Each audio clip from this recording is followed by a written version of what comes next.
So I'm known as Jamar. I was given that name and told it means one who brings light. And so it's the Jamar Enlightenment Center.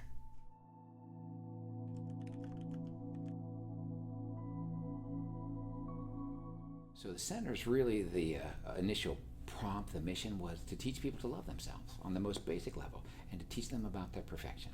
And then to find a spiritual discipline or modality that kind of supported it and made it as easy as possible for them. And what kind of workshops do you offer here? We do about 25 workshops a month with presenters from all over the country.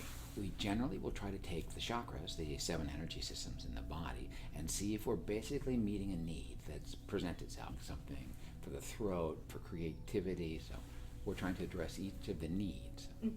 And you have a lot of crystals here in your store. Can We're you the largest. tell me about crystals and kind of the benefits that they bring?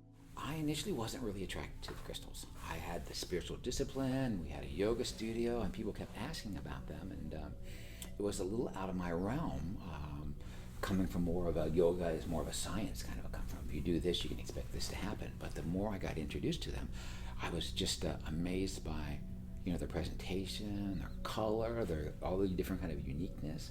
And so I started acquiring them, picking them up, and it's kind of like a pet adoption agency. The crystals want to go and be of use. Do you have a favorite crystal in the store? I'm pretty attracted to lapis, deep blue stone of truth and communication. So what was your mission at the start of this company?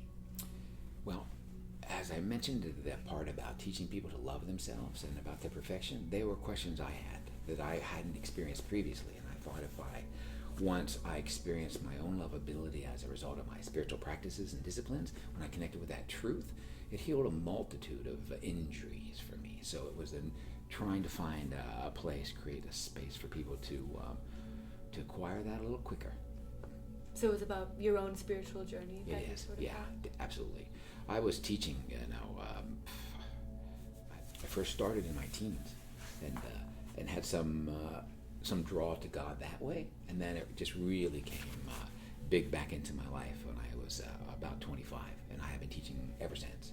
Is there anything you would like the people watching the interview to know? Well, there are a lot of different modalities that I have studied and have facilitated for most of my life.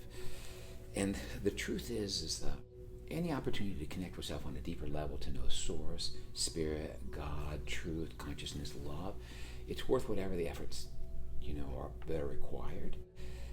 Most people don't know the potential. They come in and they have this amazing experience that they didn't even know was possible. They experience themselves and life. They experience phenomenon and connection. All kinds of things go on, usually, or at least sometimes, for the first time. And that can be quite a surprise to people, that they can experience and feel all that. So I work with hospitals and doctors, physicians, surgeons, because there's great benefit in trying to introduce more life force into one's life, into their body. Thank you. Yeah. Surely. Thanks for asking.